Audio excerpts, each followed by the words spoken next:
acompanhamos os desdobramentos de um caso chocante, na verdade estarrecedor. A história da adolescente de 17 anos, vítima de um estupro coletivo num apartamento na zona sul do Rio de Janeiro. 5 rapazes prepararam uma armadilha cruel. Além do abuso, a jovem sofreu agressões, levou chutes e socos. 4 estupradores, os maiores de idade, estão presos. O menor de idade, ex-namorado dela, considerado o mentor do ataque, foi apreendido. Esse grupo de predadores criminosos vinha agindo impunemente. Surgiram outras denúncias contra eles, de meninas traumatizadas pela violência sexual. A repórter Lília Teles conversou com as famílias envolvidas nesse pesadelo e traz o relato inédito de uma jovem atacada por um dos estupradores numa festa. Ela estava em posição fetal, enrolada numa coberta, chorando muito. Aí ela me abraçou e falou: mãe, desculpa. Eu falei: desculpa de quê? Você não teve culpa. A mãe, desculpa por envergonhar. Eu falei: vergonha de quê? Só me responde uma coisa.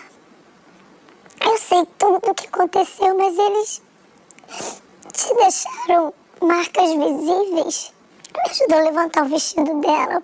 Era um roxo preto e muitas partes pretas.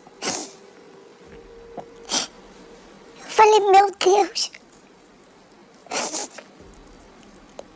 E eu fiquei apavorada. Aí quando ela relatou a quantidade de pessoas, eu entendi. Da costela dela, quase próxima à axila, até a coxa dela, eu nunca tinha visto marcas daquele tipo. Eu abracei, eu dizia que a gente estaria juntos até o fim. Eu tentava fazer com que dentro desse abraço ela se sentisse em casa, ela se sentisse confortável e que ela se mantivesse de pé. Mãe e irmão são testemunhas de uma dor inimaginável. Ele foi a primeira pessoa para quem a irmã, de 17 anos, contou que tinha sido estuprada por 4 homens e um menor. Ela me mandou mensagem. Falou: preciso de ajuda agora, é sério. Na mensagem, uma dúvida comum a muitas vítimas de abuso. Ela falou: acho que fui estuprada. E ali, quando ela contou, ela desabou. E falaram para a mãe pessoalmente o que tinha acontecido. Vou começar a te falar, não vai ser legal, mas fica calma. Ela foi abusada sexualmente. A mãe é a avó materna da menina. Tem a guarda dela e de uma irmã de 12 anos. E soube que a violência contra a filha foi ainda mais brutal do que ela imaginava. Eu fiquei apavorada porque eu achei que fosse uma pessoa. Aí depois eu perguntava, ela não conseguia falar. Mas ela me confirmou com cabeça e voltou a me pedir desculpas, como se eu fosse julgá-la. E se desesperou ao ouvir o relato da filha. Ela pediu para ir embora. Ela não queria ficar mais. Ela pediu para parar dezenas de vezes. E quando ela pedia para parar, foi aí que ela apanhou.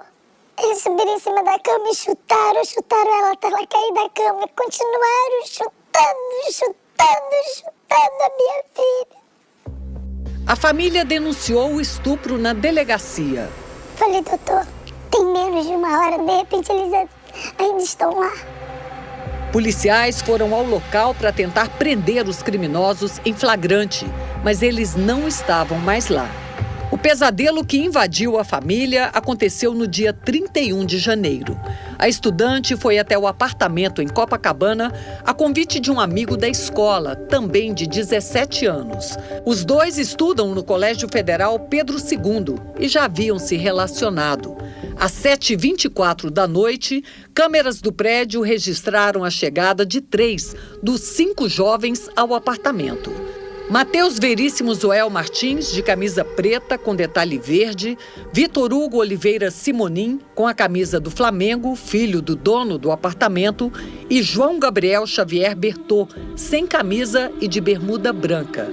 Bruno Felipe dos Santos Alegrete não aparece entrando no apartamento. 1 minuto depois, às 7h25, a vítima e o menor aparecem.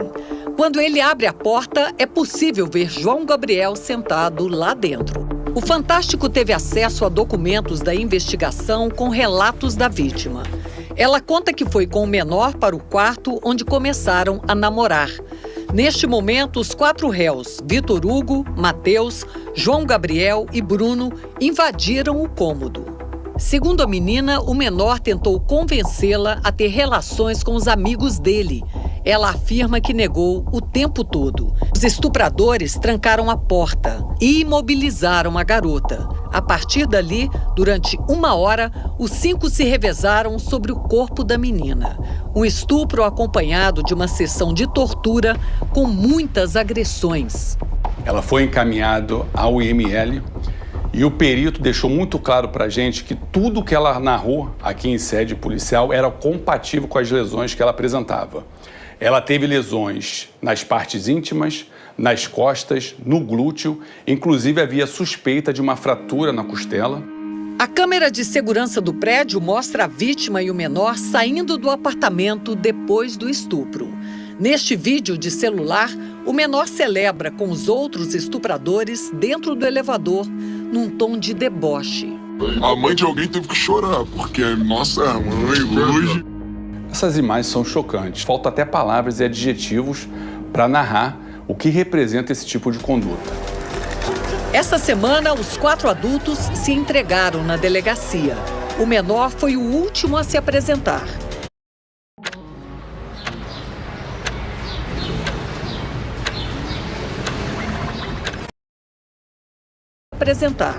Ele era uma das preocupações da mãe da menina, porque depois do estupro, frequentou a escola normalmente e começou a perseguir a irmã dela, de 12 anos.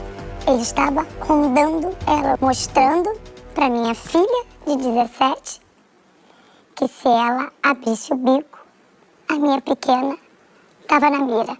A gente percebeu que esse adolescente, que era o mentor desse grupo, ele que possuía a confiança das vítimas. Quase sempre quando uma mulher conta uma história de estupro, encoraja muitas outras. O estupro coletivo que aconteceu aqui em Copacabana e foi denunciado na delegacia, revelou que alguns jovens do mesmo grupo, de forma individual ou em conjunto, já agiam impunemente há mais tempo. Já haviam feito outras vítimas, todas menores. E segundo a polícia, o crime era executado sempre do mesmo modo. Convidavam uma menina para o apartamento, planejavam uma emboscada com amigos e começavam uma sucessão de horrores e de crueldades. Foi um choque muito grande saber que eu passei quase 3 anos olhando a minha filha sem nem cogitar que algo parecido tivesse acontecido com ela.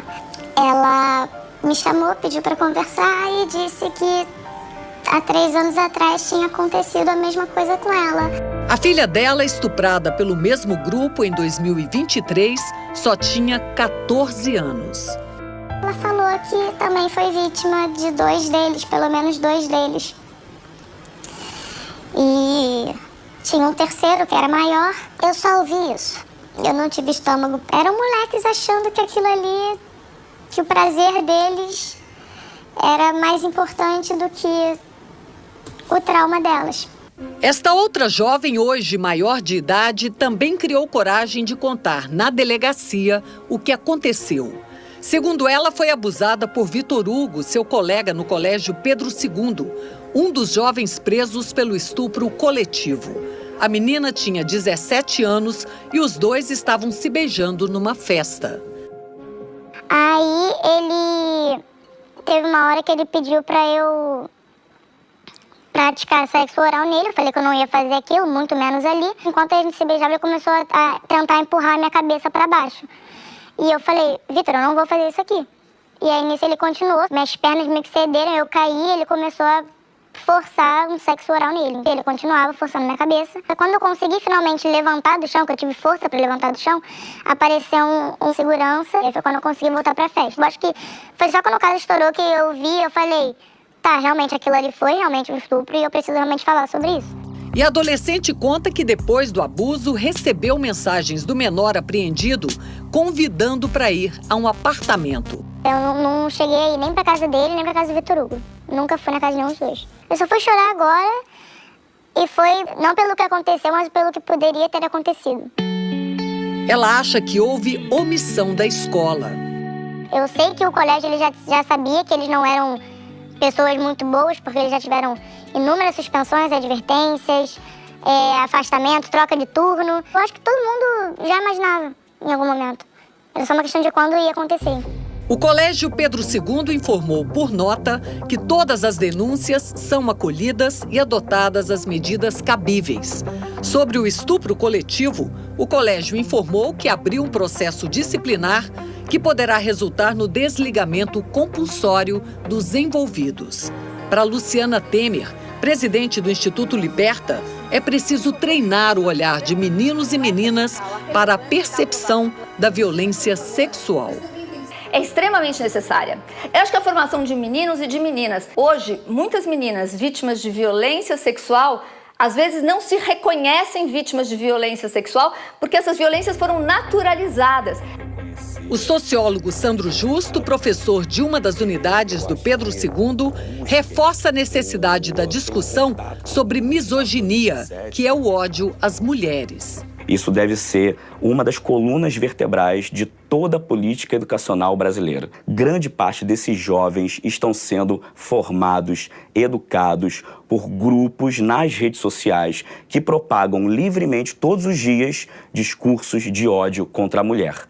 Isso sem nenhuma regulamentação, sem nenhum controle. A gente tem que começar a falar de educação de meninos. É fundamental que a gente comece a discutir a relação desse tipo de violência, inclusive com o consumo de pornografia. Os 4 acusados foram levados para o sistema penitenciário do Rio. O menor foi apreendido e está no Departamento Geral de Ações Socioeducativas, o DEGASE. As defesas de Vitor Hugo Oliveira Simonim, Matheus Martins, Bruno Alegrete e João Gabriel Xavier Bertô negam a participação dos 4 no estupro e que a inocência deles vai ser provada no curso do processo. Já a defesa do menor também nega e disse que o jovem se apresentou espontaneamente às autoridades, demonstrando sua total disposição em colaborar com a justiça para o esclarecimento da verdade. Por enquanto, para essas vítimas, o acolhimento tem sido a única forma de enfrentar essa violência. Como é que dá um beijo e diz, vai passar? Não é fácil. Depois dela quase desistir da vida, com todo apoio, que teve essa repercussão, principalmente de mulheres, ela conseguiu tentar dar uma chance para ela. E fica o apelo de uma mãe. Ela disse, chega, chega. Se ela dizer, eu não quero mais, mas na hora de dizer não é não. Só respeita isso.